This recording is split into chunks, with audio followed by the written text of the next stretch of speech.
तो 2 सीट का दंगल, किसका होगा मंगल। लगातार महा कवरेज हमारी जारी है और हमारे साथ हमारे गेस्ट पैनलिस्ट जुड़े हुए हैं जिनसे हम ये जानने की कोशिश कर रहे हैं कि क्या इस जीत और हार से बिहार की सियासत में कुछ बदलने वाला है।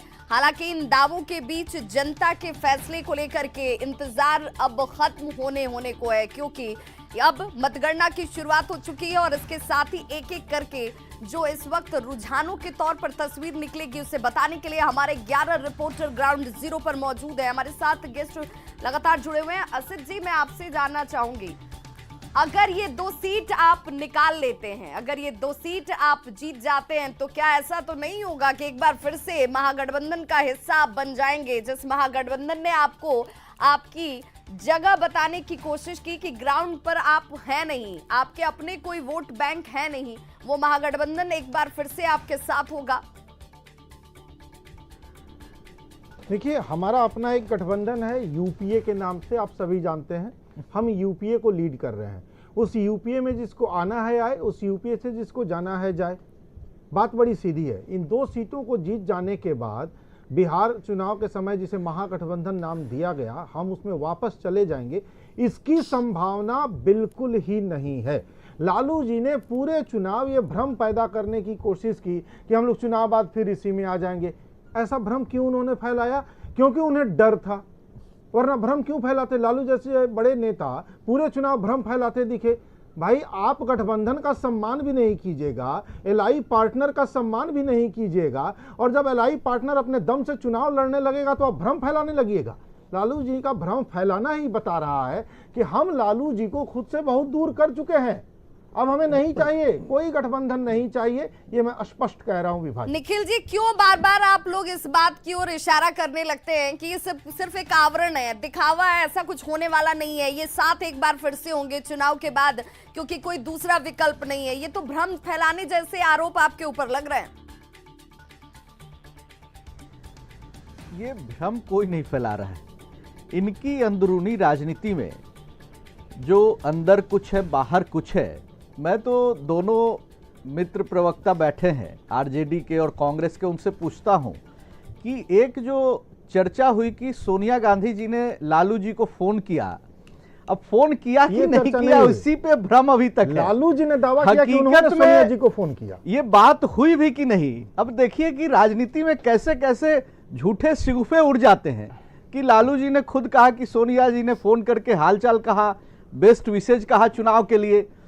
लेकिन एक बात मुझे और समझ में आती है कि जो तारापुर की जो सामाजिक पृष्ठभूमि है, संरचना है, और कुशेश्वर स्थान की जो सामाजिक पृष्ठभूमि है, उसमें कांग्रेस ने जो उम्मीदवार दिए हैं वो कहीं ना कहीं ऐसे लगते हैं कि वोट कटवा के तौर पर आरजेडी के सपोर्टिंग टूल के तौर पर ये लोग खड़े हैं, क्योंकि कांग्रेस के हाथ कुछ लगना नहीं है।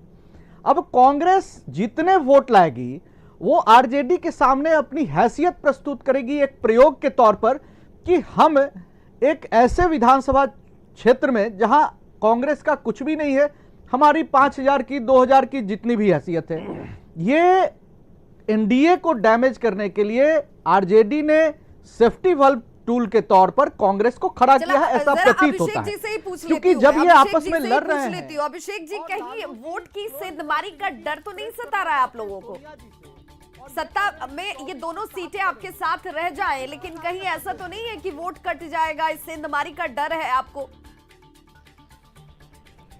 देखिए, हम लोग अपनी जीत के लिए पूरी तरीके से आश्वस्त हैं। रहा सवाल आरजेडी और कांग्रेस के संबंध का, तो आपने देखा कि किस तरह की शब्दावली का इस्तेमाल लालू प्रसाद यादव जी ने किया था। कांग्रेस के लोगों ने कैसा पलटवार किया। फिर हमेशा राजद की तरफ से कांग्रेस को हैसियत बताई गई कि भैया आप लोग कभी कोई सीट जीत नहीं सकते हैं। हालांकि अगर आप बीते लोकसभा के चुनाव को देखेंगे तो आरजेडी 20 में से 0 और कांग्रेस के कम से कम 1 एमपी भी तो हुए थे। खैर, ये तो इनके अंदर की बात है। अब जरा आप समझिए कि कांग्रेस का एंगल क्या क्या हो सकता है। मैच फिक्सिंग तो उनके बीच है ही। कांग्रेस ने यह सोचा कि भाई अगर हम अपने कैंडिडेट को खड़ा करेंगे, वोट कटवा की भूमिका निभाएंगे, आरजेडी निकल जाएगी, तो हम कहेंगे कि देखिए भैया आप हमारे चलते जीते हैं। और अगर कांग्रेस पार्टी के कैंडिडेट खड़े होने की वजह से आरजेडी के उम्मीदवार अगर हार जाते हैं तो कांग्रेस पार्टी फिर दम बढ़ेगी कि भाई हमारी वजह से आरजेडी हार गई, अगर महागठबंधन जारी रहता तो शायद हमें इसका लाभ मिल सकता था। तो कांग्रेस पार्टी बस न 3 में 13 में है नहीं, जीतने की स्थिति में तो है ही नहीं।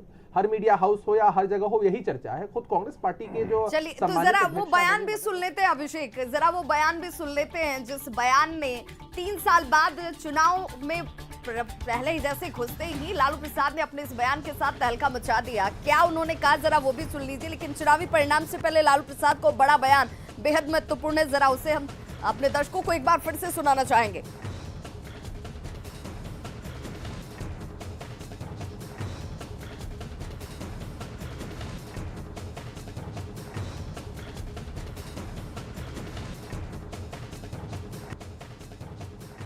क्या कहना है? तेजस्वी जी पहुंचे हुए हैं वहां पर दरभंगा। भाई को भेजे हैं वहाँ जी जीत होगी आप लोग की दोनों सीट।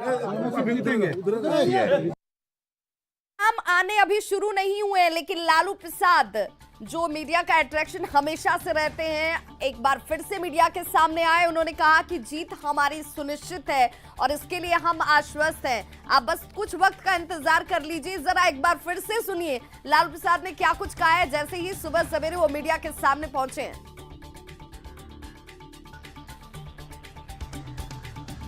गिनती हो रही। आपका क्या कहना है? तेजस्वी जी पहुंचे हुए हैं वहां पर दरभंगा। भाई को भेजे हैं वहाँ जी जीत होगी आप लोग की दोनों सीट। ये वो अंदाज है, लालू प्रसाद अपने अंदाज के लिए ही जाने जाते हैं और उस अंदाज में ही आज उन्होंने एक बार फिर से कहा कि देखिए जीत हमारी सुनिश्चित है, हमें जरा भी शंका नहीं है, कोई संदेह नहीं है। हालांकि अभिषेक और निखिल जी के दावे बिल्कुल इससे इतर हैं कि हमें जरा सी भी चिंता नहीं है। इजाज अहमद साहब, मैं आपसे ही पूछ लेती हूँ, लालू प्रसाद ये कह रहे हैं कि भाई को तो भेज दिया है, जगदानंद सिंह वहां पर मौजूद हैं, तेजस्वी यादव मौजूद हैं। इस विश्वास के पीछे का आधार क्या है जिससे आप बार बार ये कहते हैं कि हम तो सिर्फ जीतने वाले नहीं है, सत्ता परिवर्तन भी हम कर देंगे, बड़ा खेला कर देंगे? देखिए, विश्वास का सबसे बड़ा कारण है जन समर्थन, और इस बार का चुनाव बदलाव की प्रक्रिया के वाहक के रूप में तेजस्वी जी को जनता ने स्वीकार किया है। और आपने देखा होगा कि पूरे बिहार भर में और ख़ास तौर से कुशेश्वर स्थान और तारापुर की जनता ने इस बार जिस तरह का समर्थन और जिस तरह का विश्वास लालू प्रसाद जी पर और तेजस्वी जी पर प्रकट किया है, ये किसी को अब बताने की आवश्यकता नहीं है। आम जन ने ये स्पष्ट कर दिया कि इस बार लड़ाई जनता वर्सेस सरकार है और हमेशा जनता की ही जीत होती है, क्योंकि सरकार चलती ही है जनता के माध्यम से और जनता को इग्नोर करके इन लोग हमेशा चलते रहे। इन लोगों ने महंगाई बढ़ाने का काम किया, इन लोगों ने भ्रष्टाचार को चरम सीमा पर पहुंचाने का काम किया, इन लोगों ने जो बिहार में ट्रांसफर पोस्टिंग है उसको व्यापार का रूप देने का काम किया। ये हम नहीं कह रहे हैं, ये भारतीय जनता पार्टी के विधायक ने कहा, ये जनता दल यू के विधायक ने कहा। 10 सेकंड और सबसे बड़ी विडंबना ये है कि पेट्रोल और डीजल ये 35 विभा जी केंद्र में जो सरकार बैठी हुई है ना, ये 35 पैसे की सरकार है और 35 पैसा डेली पेट्रोल और डीजल पर बढ़ा करके जनता को चूसने का काम कर रही है, लूटने का काम कर रही है। और सबसे बड़ी सीधे जनता ही ये तय करेगी, तो आज जनता के तय करने का परिणाम का देना। हमारे सहयोगी जो है आनंद अमृतराज हमारे साथ जेडीयू कार्यालय से जुड़े हुए हैं, लेकिन उनके पास पहुंचेंगे हम, लेकिन उससे पहले अभिषेक बिल्कुल अभिषेक, लेकिन देखिए ये विषयों से आप हट नहीं सकते हैं कि महंगाई बढ़ी है, लोग को कानून व्यवस्था को लेकर परेशानियों का सामना करना पड़ रहा है। ऐसे तमाम आरोपों के सवाल के जवाब आपके पास क्या है? दाल का दाम बढ़ा रही है, ये सरकार किसानों पर जिस तरह से अत्याचार कर रही है। आप सुन ली, आप बोलिएगा, हम नहीं बोलेंगे। आप जब आप बोलिएगा अभिषेक जी, जब आप बोलिएगा विभा जी को इंटरप्ट नहीं कीजिए। विभा जी पूरी बात, मेरी पूरी बात स्पष्ट होने दीजिए ना, रखा जा रहा है क्योंकि सवाल का जवाब तो आप भी जानना चाहेंगे। इनके पास जवाब है ही नहीं है, ये जनता के बीच में जवाब देने के लायक ही नहीं रहे हैं।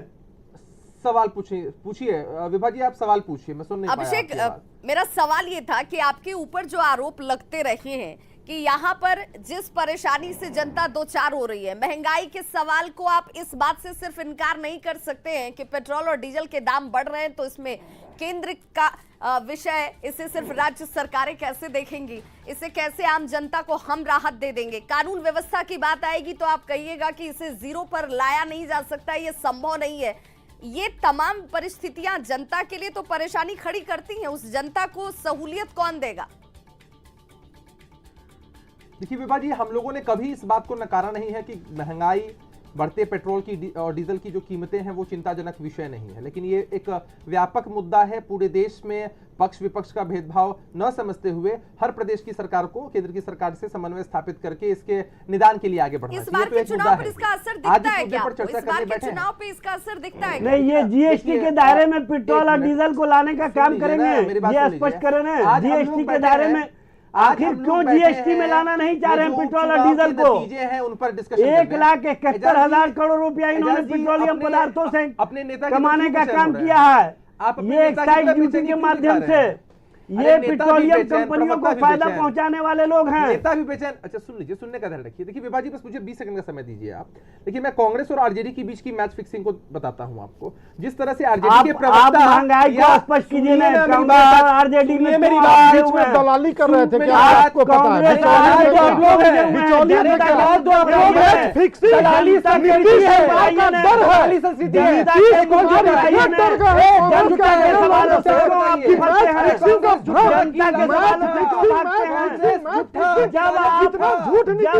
महंगाई पर पूछा जाता है केंद्र पर क्रेडिट लेने का काम हवा निकल गई नीतीश कुमार की। आप भारतीय जनता पार्टी के साथ रहकर के चुनाव लड़ने की राजनीति नहीं कर सकते। हवा निकल गई, मैच फिक्सिंग लग रहा बिचौलिए की भूमिका में था नीतीश कुमार। उन्हें पता है मैच फिक्सिंग बिचौलिए थे क्या नीतीश कुमार?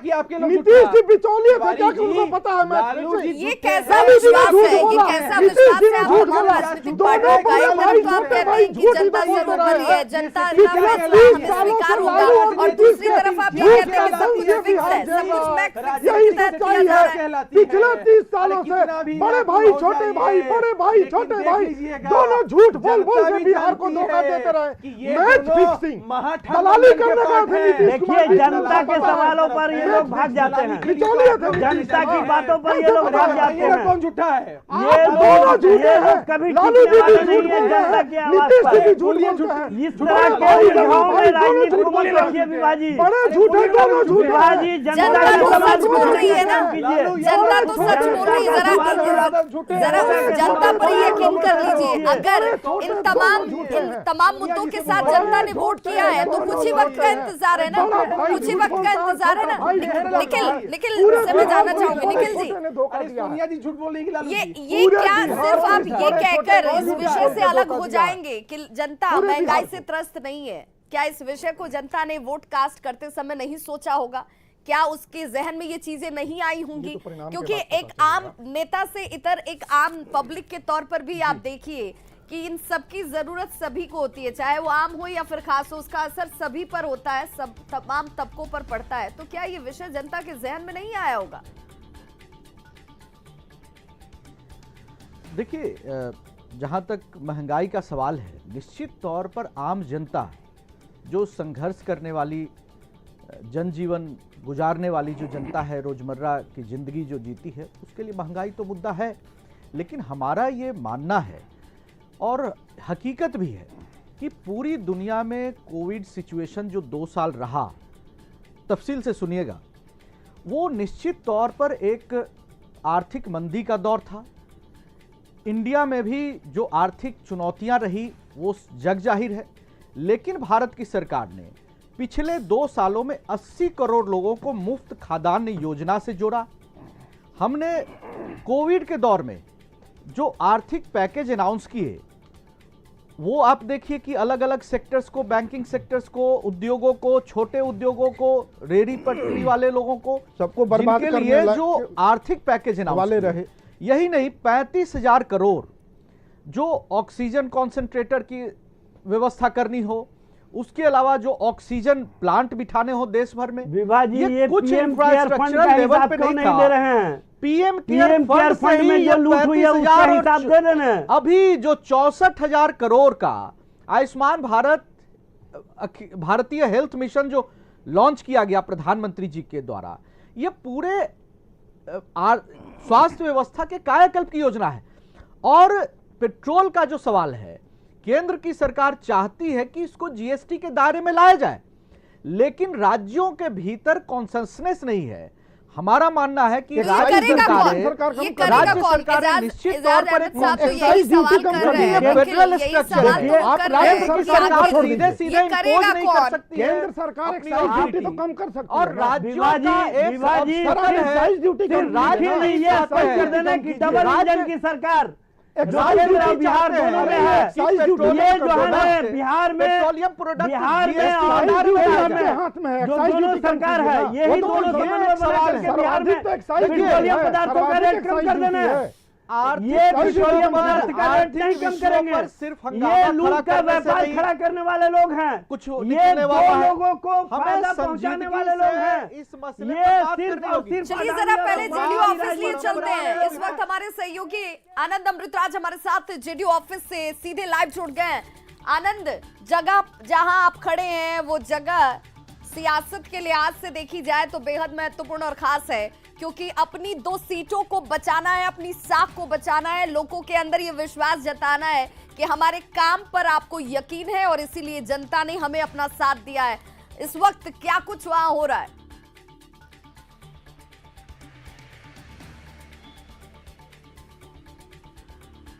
देखिए विवाह, निश्चित तौर पे अभी जेडीयू दफ्तर की तस्वीर आपको दिखा रहे हैं और फिलहाल शांति यहाँ पे पसरी हुई है। और जाहिर सी बात है, जैसे जैसे मतगणना का रुझान आने लगेगा और जेडीयू को अगर फायदा दिखने लगेगा तो इस जगह पे आपको भीड़ काफी बढ़ने लगेगी। और हमारे पास जो जानकारी है कि जेडीयू के नेताओं ने जबरदस्त तैयारी कर रखी है। फिलहाल अभी शांति है और कुछ देर के बाद यहाँ पे लोगों का आने का सिलसिला शुरू हो जाएगा, क्योंकि जो पार्टी दफ्तर के जो अधिकारी लोग हैं वो यहाँ पर पहुंचने लगे हैं। और जैसा कि मैंने आपको बताया विभा की, अभी मैं प्रवक्ताओं को सुन रहा था और अभी जब डिस्कशन हो रहा था तो राष्ट्रीय और अंतर्राष्ट्रीय स्तर की बातें होने लगी थी। महंगाई से लेकर पेट्रोल डीजल तमाम मुद्दे पर बात होने लगी थी।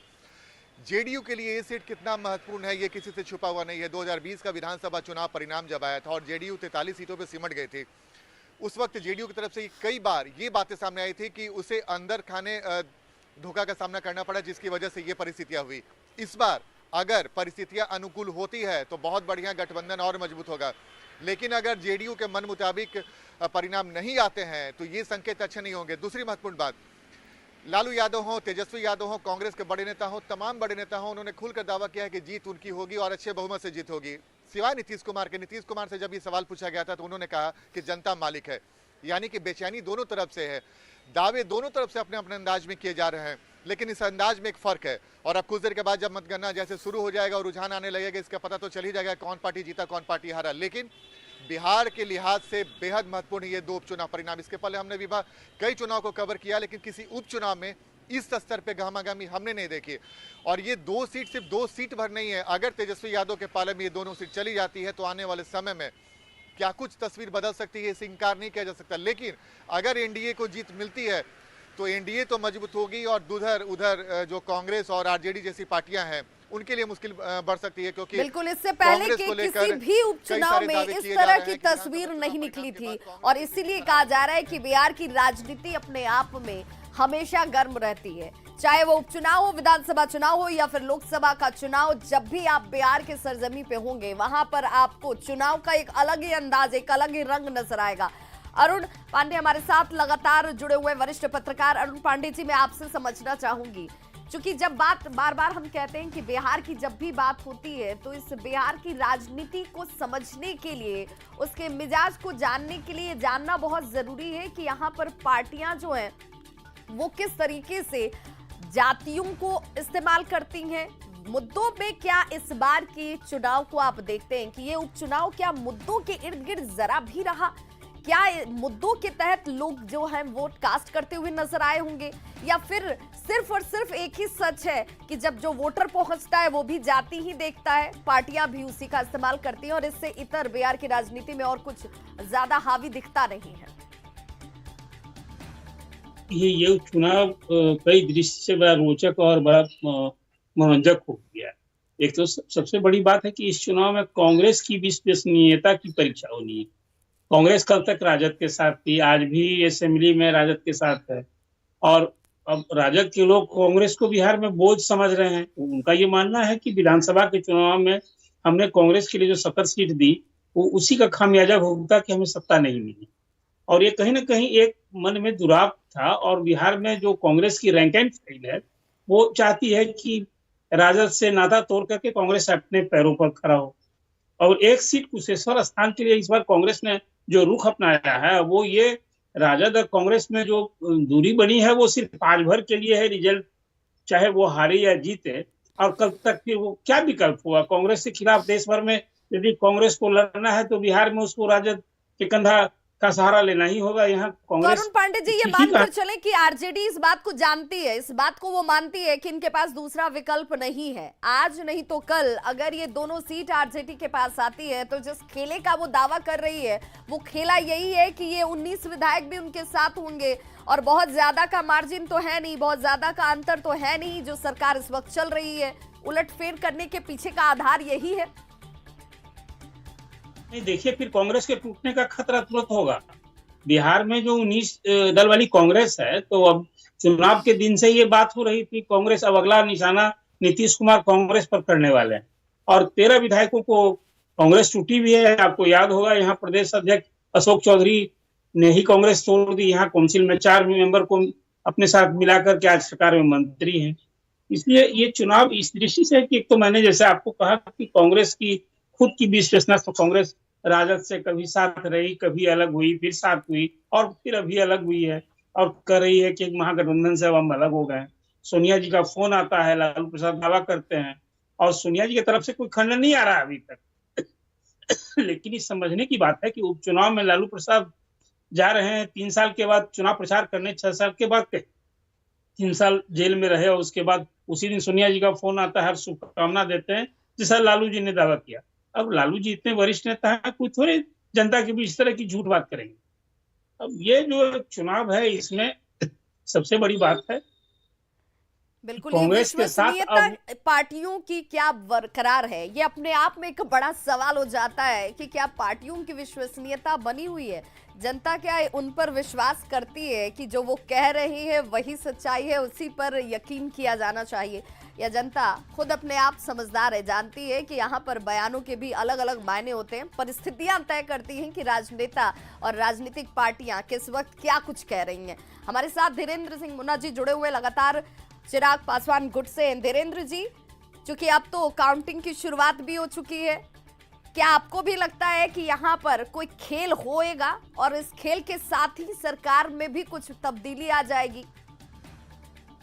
देखिए विभा जी, निश्चित तौर पे परिवर्तन के लिए बिहार तैयार है। अभी हमारे सरकार के प्रवक्ताओं ने, लेकिन 2 सीटों से कैसे परिवर्तन कर देंगे धीरेन्द्र जी?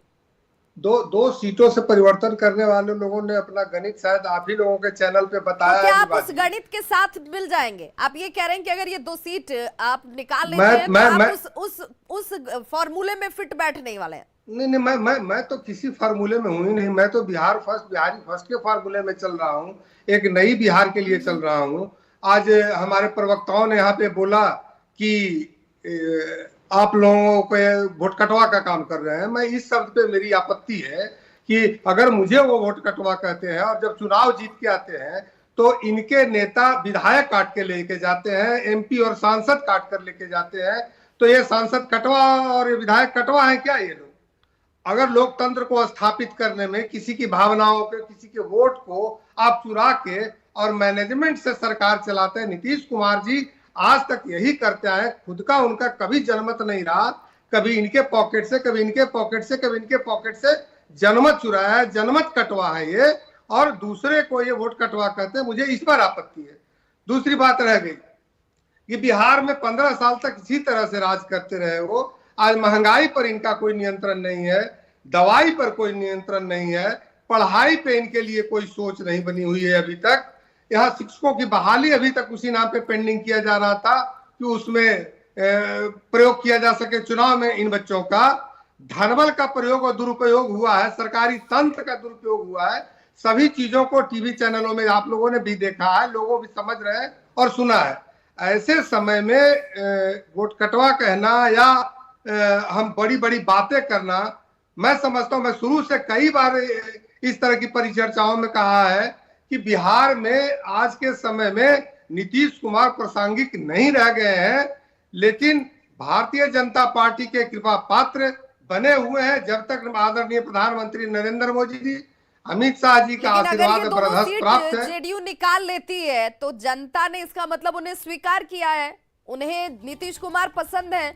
फिर ये तमाम सवालों का औचित्य रह जाता है क्या? ये सवाल अपने आप में बहुत महत्वपूर्ण हो जाता है। आप सभी हमारे साथ बने रहिए। देखिए, दरभंगा में ईवीएम से वोटों की गिनती की शुरुआत हो चुकी है। ये बड़ी जानकारी हम अपने दर्शकों तक पहुंचा दें। ईवीएम से वोटों की गिनती की शुरुआत हो चुकी है। दरभंगा से ये बड़ी खबर सामने आ रही है। कुशेश्वर स्थान विधानसभा उपचुनाव के लिए वोटों की गिनती ईवीएम के जरिए अब शुरू हो चुकी है। अगले 2 घंटे में परिणाम सामने आ सकते हैं। और देखिए, कुशेश्वर स्थान ये वो स्थान है जो बहुत महत्वपूर्ण है। काउंटिंग सेंटर की तस्वीर लगातार हमारे सहयोगी दिखा रहे हैं। 11 रिपोर्टर्स हमारे ग्राउंड जीरो पर मौजूद हैं जो हम तक पल पल की जानकारी पहुंचा रहे हैं। और सुरक्षा के चाक चौबंद इंतजाम के बीच दरभंगा में ईवीएम से वोटों की गिनती की शुरुआत हो चुकी है। 2 सीट का दंगल, किसका होगा मंगल, महाकवरेज लगातार जारी। आप बने रहिए हमारे साथ। एक छोटा सा अंतराल, फौरन हो रहे हैं वापस।